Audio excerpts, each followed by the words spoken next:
Hello and welcome.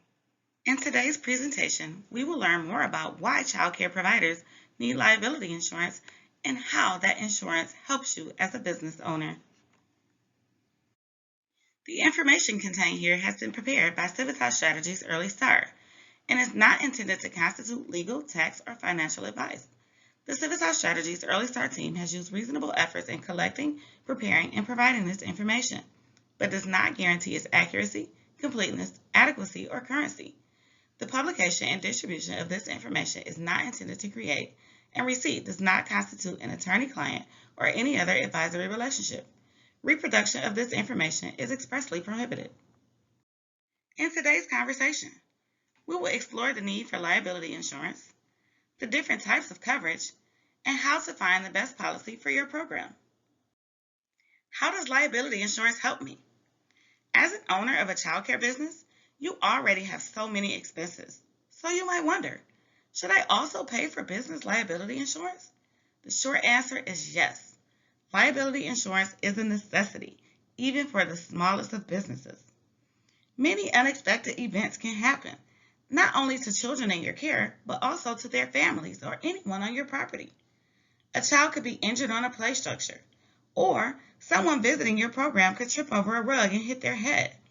You must take steps to legally protect yourself and your business from many different scenarios that could result in someone being injured. In cases where children or others are hurt, they may need compensation for medical care as well as compensation for pain and suffering. These events can result in lawsuits that can quickly exceed several $100,000. Such legal actions could cause significant financial damage to your childcare business. It is important to note that for home-based providers, your homeowners or renters policies will not cover the cost of these type of lawsuits since they are associated with your business and not your home. What kind of coverage should you have?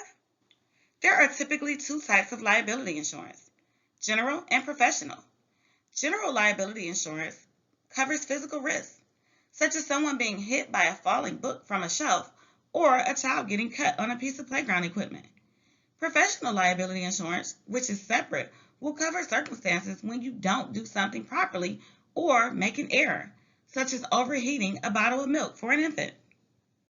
What kind of coverage should I have? When choosing liability coverage, there are many different potential costs that you will need insurance coverage for.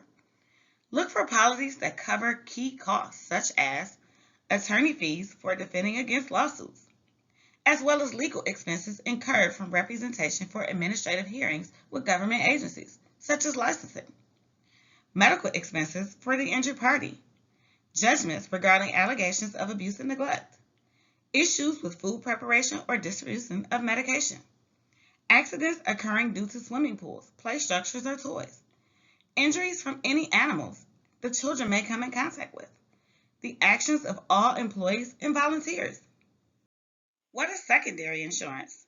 In addition to general and professional liability insurance, you can also purchase secondary insurance, which will cover the deductible for each claim.